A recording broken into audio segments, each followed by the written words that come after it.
Welcome everyone to WriterSpeak, dedicated to the written word and those who produce it. I am your host, Jeane Slone, the author of 3 historical novels about women during World War II. Today in our studio, I am happy to introduce John Grayson Heide, the author of Flight of the Pickerings. Welcome to WriterSpeak, John. Thank you for having me. I know that your original story was based on a dream. Can you tell us about that? Sure. My wife and I were living in Hawaii at the time, and to make a long story short, we invested a lot of money in a project, a real estate project over there, that we wanted to live on this land, and so we subdivided a few lots off it. We were just going to pay that off and build a home and be coffee farmers in Kona in our, golden years, right? Coffee farmers. Yeah, well, Kona coffee is really good.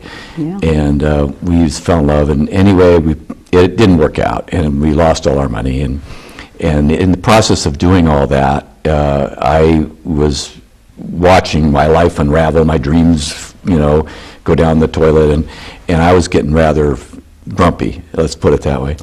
And so one morning I just woke up and got this story kind of given to me, and I saw it as a movie, just like I woke up and watched a movie in my dreams.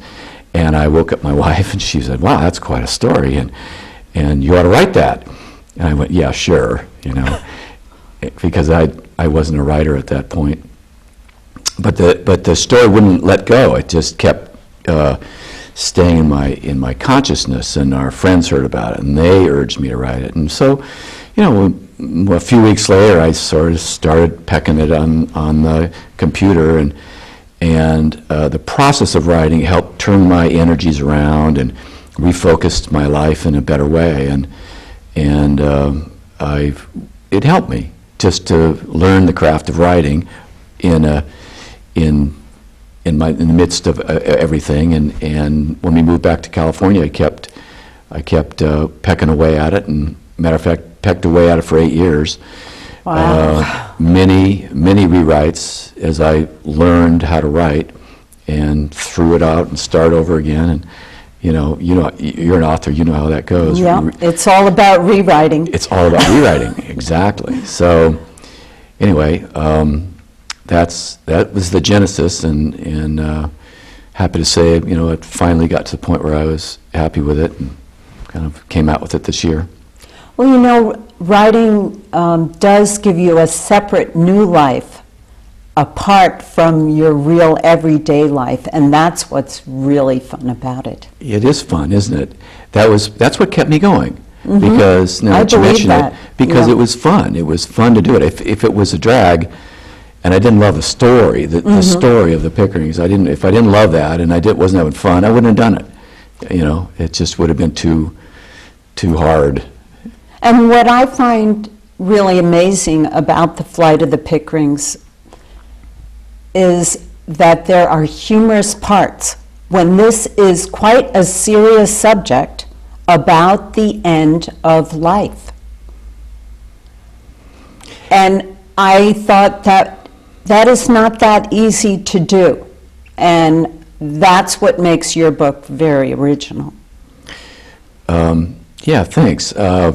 I've been thinking about that a lot, about how to tell people about this book, because let me tell you about this email I got recently from a cousin of mine who'd heard about it through the extended family. I've got a lot of cousins, and she'd heard. I haven't seen her in many, many years, but she'd heard about it, read it, and she wrote this very long and detailed email that said she just loved the book, just laughed all the way through it, cried through it, just enjoyed the heck out of it, and then said, "But I got to tell you, I did not want to read this book when I first heard about it. I did not want to read that, because who wants to read about getting old and dying and all that stuff?" But she was on her way to a funeral, my aunt's funeral, and said, "Well, I might as well read a sad book, and lo and behold, she started laughing right off the bat. That's interesting. And so I've been thinking about that, and I thought maybe when people ask me about the book, I think I'll start lying to them and telling them it's a sweet comedy with sweet-smelling puppies and roses and to get them to read it, huh? To trick them into reading it, And I think eventually they'll thank me for that, And I don't know, but people believe what they're told. I can't believe what people believe anything they're told these days. It seems, but it's interesting you should say that, because I didn't want to read it because my mother had Alzheimer's. You see what I'm saying? And she's passed away, but I had enough of it. Exactly. And I certainly didn't want to read about it again. Right. That's why I'm telling you this book is great, because of the humor. Yes. And now that she's passed away, during that terrible time, I like to think about the humorous parts. And they weren't even funny at the time. Being accused of driving 20 minutes to her house, stealing a gallon of milk. Yeah, right. Just weird things like that. But that I appreciated the humor part, because it can be pretty devastating. Well, that, again, when it comes back to imagining the story, when I started writing it, I couldn't write just that wasn't the way it was presented to me in the dream anyway. It was presented in this very poignant love story. It's basically a love story. Mm-hmm. And if anything, I'd like to convey that to people. It's a love story. It's a sweet couple. And they are at that stage of life that we've all got coming. Yeah. And really, you get 1 minute or 2 minutes, and they call it a pitch, to tell people about your book. Yeah. And that one sentence is perfect. Which sentence? That it is a love story. Oh, okay, right. I'm learning all this stuff. It's a love story Yeah. about that serious part, the end of life. Yeah. But it is funny also. It's funny, right. Yeah. Speaking of funny, I'd love to, and our audience would too, hear you read a humorous part in your book, The Flight of the Pickerings. Okay, yeah. It's in selecting something to read, you don't want to give too much away, like we talked about earlier. So it's going to be. And I don't want you to give it all away. No, I won't. Because we do want everybody to read the entire book. Right. So this is going to be about when it's one of their early flashbacks. Mm-hmm. Because the story, as you know, it's a story of their lives as their elderly couple, but there's all these flashbacks because they've been together since they were little, about this point. And it was good that you have so many flashbacks, because it's hard to feel any compassion for an older couple if you don't know their background. Yeah, you got the backstory on them. So here it is. And in this passage, they're 10 years old, okay, back in Tennessee. Mm-hmm. An old wooden door tilted and sagged open on one of the moss-covered buildings. Guy wheeled his bicycle inside and leaned it against the wall. The musty former tavern had been abandoned during Prohibition and was now filled with cobwebs and busted furniture. On the far side of the shack, the ground fell away steeply toward the river. Skirting a mound of old cans and dirt-encrusted bottles, they pushed forward down a path, through the dense branches. Guy knew he was breaking somebody's rules. He kept looking over his shoulder, back up the trail, as if Mom and Dad were following them, or old Luke. Dorothy was the first to skid and slide through the alder and willow branches, the chokeberry and the hedge bush, down the last steep section of path. They arrived and stood up in a small flat bench beneath an immense gnarled oak tree. To the right, bathed in bright sunlight, the trail ended at the infamous knob of rock. Guy and Dorothy inched forward toward the promontory to peek over the edge, down at the wide eddy in Parrington Creek. The green waters flowed lazily beneath them with the grace of an unhurried song. Beyond the knob, one could only see the greenery of the far bank and sense the lure of a leap into the swirling waters. Guy thought of his cousin, who years ago had dared him to leap. Guy never had. "No way you're jumping, right?" Guy backed away. Dorothy only giggled, and they both retreated to the safety of the oak tree. She stood fidgeting with the rubber band at the end of her pigtail and scanned the surroundings, listening for any signs of Luke or anyone else. "Guy, She studied him once again. He stood grinning in anticipation of finally being friends with Dorothy. "What do you want to do?" Guy asked. "You sure you don't want to go back and watch the ball game? Maybe I should buy her a hot dog or something," he thought. "Have you ever kissed a girl?" Dorothy asked in a shy voice. "What?" Guy thought he'd heard right, but then again, "Yeah, I heard that girls were just supposed to wait around." She got up and took a few steps over to the trunk of the massive oak. "Well, Guy stammered. "Ethel Stedmeyer thinks you're cute. She told me so. I was just wondering if—" Dorothy's voice trailed off. She tossed small pieces of bark toward the creek. Guy didn't move an inch. Unsure of what she was saying, he tried to connect the dots. "Ethel gets good grades," he exclaimed in a slightly too loud voice. He swallowed and licked his lips. "So, you want to kiss Ethel Stedmeyer?" Dorothy studied his face. Guy tried to imagine this fate. "But you're the cute one," he added with sudden inspiration, like he'd just made an unexpected base hit. "Do you want to kiss me?" This time her voice was more hesitant, and Guy wasn't sure he heard her. She had turned away, and all he could see was her profile. His moment to become friends with Dorothy had taken a definite detour, literally down a different path. While his head reeled, he faked it and smiled mindlessly. "Yeah, I guess so," Guy heard himself say.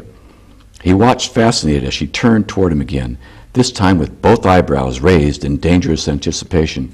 He realized that there was no parent around to tell him right from wrong, no teacher, no aunt or uncle to tell him yes or no. A vague sense of early manliness seeped into his brain. This might not be so bad. Guy's hand trembled. He hoped Dorothy didn't see it. Dorothy swiftly closed the gap between them. "Okay then, you sit here." She pointed at a flat, shady area where kids usually waited for courage to jump from the knobby rock. "And I'll sit here." She brushed away a few leaves next to Guy's spot. She plopped down with an expectant grin. "Well," she said, looking sideways in his direction. Despite the bravado, Guy heard the nervousness in her voice. He sat cross-legged in the dirt, and while his mind tumbled the unknowns, he bought time by picking the stickers out of his shoelaces. With the same farm boy determination that he brought to his chores, he gulped, threw an arm around Dorothy's shoulder, and swiftly planted a kiss on her cheek. She stiffened and drew back. "That's not a kiss," she declared in a long, drawn-out accusation. "Yes, it is," Guy frowned. He'd seen his mom and do the same on his dad's cheek 100 times. "No, it's not." Dorothy shook her head and stared at him in disbelief. Guy opened his mouth to say something, but she cut him off. "No, it's not," she repeated. Guy leaned back on his palms and glanced around the clearing for an escape route. That's when Dorothy took action. She reached over and grabbed Guy's face with both hands, squeezing hard enough to poof out his cheeks and lips. Without a second's hesitation, she drew him forward while she leaned into the target. Lips collided, then lingered. Breath was mingled. Dorothy's face filled the entirety of Guy's vision. He blinked as a shock of hair from Dorothy's bangs tickled his left eye. And then it was over. Dorothy sat back, wide smile on her face. "That's a kiss." Guy unconsciously wiped his mouth. "I guess so." He looked over and grinned. "You want to do it again?" he asked. "No, I just wanted to do that." She got up and brushed the dirt from her backside.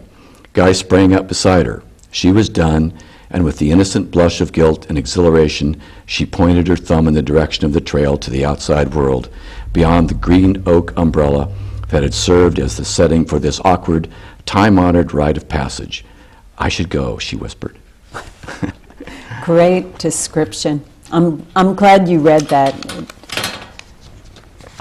because it gives people a flavor of your writing, which was very, very well done. Well, thank you.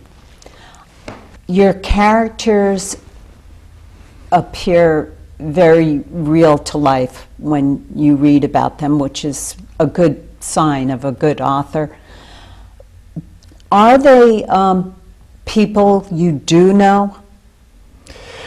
No, they're really fictional characters with tidbits of people that I've known through my life that have drawn in, just characteristics. But Yeah. but they, no, truly they just came like the dream out of wherever, outer space, inner space, and that was.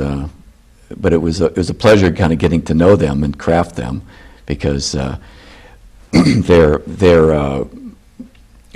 drawn from cousins and aunts and uncles and friends, and I think you And know that's what I'm what talking makes them real then. Yeah, Because they may not, it's what I call a composite. They're a composite of people you yeah, know. they are. Yeah. And then something beyond too that I was unfamiliar with. That's what made it fun, because it was making stuff up. I like to make stuff up. I also, and the audience would like to know, had you experienced the end of life with any relatives?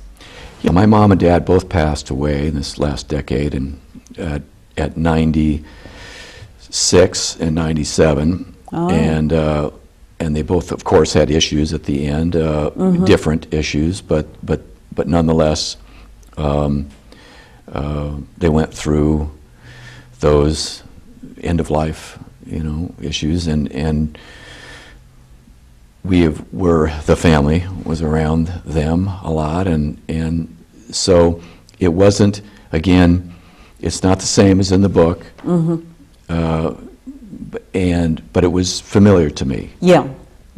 The feelings. I'm sure you could write feelings easier. Yeah. Would you call this an endorsement of suicide? No. What are your intentions as far as that Good question, because goes? that was one thing I was pretty careful to try and steer away from that, because I think some people could take that away from this book, and some people I think have even expressed that, and it's a legitimate question. No, I don't. I think that we should have the right of choice when we are right at the end. Suicide when you're young and depressed has nothing to do, literally nothing to do with Guy's position in this book, where this is an end of life where there's only, the end is like really, within reach, and you're in pain and you're in suffering. And under those circumstances, I believe that laws that keep us that keep us in this vegetative state that is worse than being in a vegetative state, in a suffering state, I think that's terrible. I would hope that our laws throughout the world, recognize the need to let people go if they want to go. It's their business. Shouldn't be a government's business. I do maintain that as a personal viewpoint. Well, I'm afraid to say my personal opinion on the subject, it all has to do with money. Keeping people alive today, I'm afraid. You mean from the medical end of it? Yeah, and that's terrible too. And facilities. Yeah, exactly. We certainly should take governmental regulations and profit motive especially out of something as so personal as that. And these people that are in that position have a very small, if ever heard, voice. And we need to listen to those voices. We need to be aware that we all might be in that position, and we don't, Exactly. So anyway, it's a big subject, and I address it in the book because I think it's important. And I think that's kind of the underlying nugget of truth that will get people to talk about it. People have told me that they've used it that way. It's got them thinking, which is not a bad thing. Yeah, it is good to read about it, to get you to think about it, is very, very true. Well, changing the subject a little bit lighter. Yeah, right. What's wrong with it? Death and dying? It's hilarious, right? Yeah, it is hilarious. There you go. It's a good way to look at it. Yep. I really liked the cover and design of your book, and I was very curious as to whether you had any input in it. Yeah, the covers. We had this Renee Barrett, which I recommend to any authors. She has a service that designs book covers out of New Jersey on the East Coast. And we gave her ideas. We thought, sunset's good. And who's we? My wife and I. Ah, my wife Janice so and we I. had a ghost coast writer going on in She the helped me a lot with suggestions and support, definitely. Yeah, and that's wonderful. And so we kind of thought about this, and Renee came up with the two rings and the broken ring there, which I thought was brilliant. Yeah. And then there's the airplane and the birds and the sunset and all that. And so I think the cover came out well. She did a good job. I'm afraid cover and title is everything I've learned. Yeah. Of course, if you just have a good title and cover and then somebody starts to read the book and it isn't good, then that doesn't work. Yeah, but got to have it all. Yeah. I read your reviews on Amazon, and they are mostly all 5-star reviews. People are liking the book. Yeah. Congratulations on that. That's cool. It's fun. Yeah. And the other interesting part of reading the reviews, so many people said, this would make a great movie. I agree, just unabashedly. I was wondering what you thought about that. Is there a possibility? Certainly a possibility, not a certainty. And no one is beating down my door from Hollywood yet. But I expect them to. Yeah, well, I've noticed, and I read credits of movies, and many are based on books. Yeah, yeah, that's right. Yeah,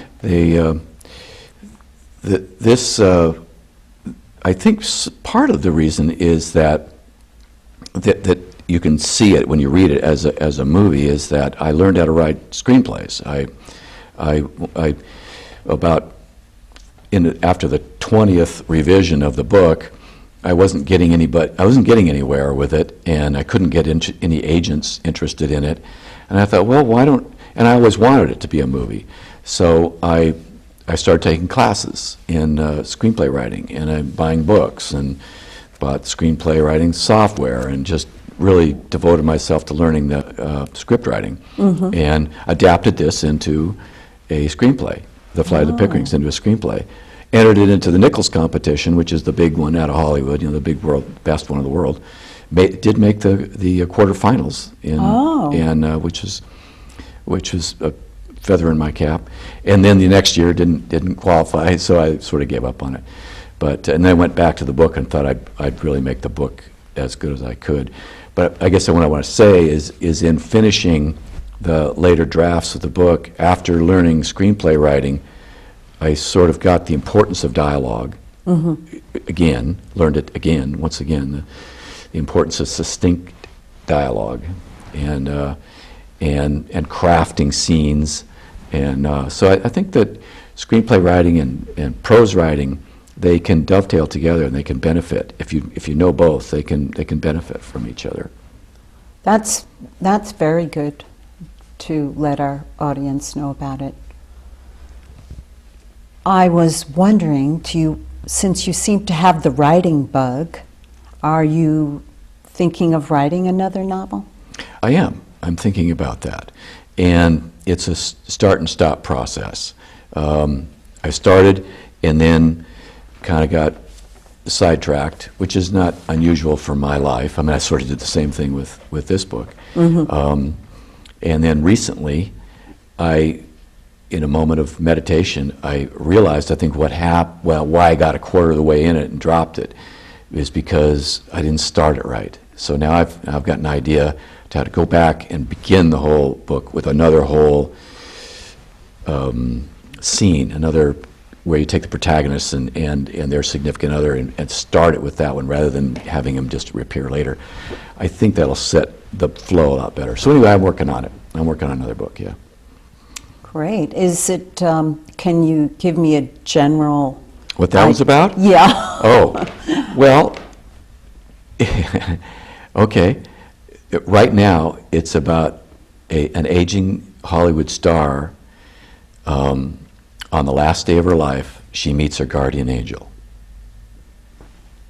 So it's almost a fantasy, too. It's another, kind of, science, not science fiction, but mystical, as this book is, this has talking cars and airplanes and talking cats, and so that one also has this otherworldly sense about it. I'm drawn to that kind of crazy stuff. Yeah, I enjoyed that part, and I know one of the reviews said the talking to inanimate objects was so cute in the book. Yeah, that came out of left field. That wasn't actually part of the dream, but as I started writing it, I don't know about you, but I talk to my car.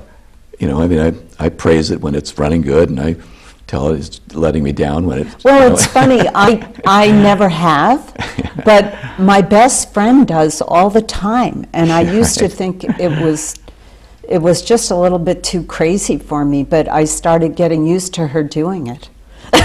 There is an interconnectivity of life that I think we're just beginning to understand, so I think there's nothing wrong. I talk to my plants all the time, and they love it. Well, it was good you put that in there. It's not as common as you think it is.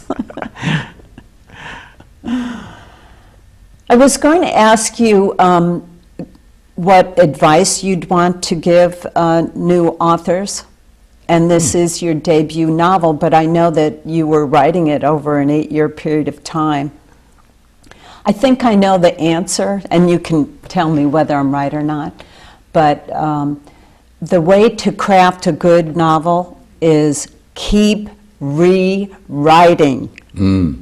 Is that what you would say? That's one of the most essential things to do, is to, the way I write is I'll write anywhere from a few hundred words to maybe a couple thousand words, and then the next day when I go to write again, I don't pick up where I left off. I go back and I read that and I edit it and rewrite it, before I get to writing the new stuff, and then I might even do that a couple times before I, venture into new wordage.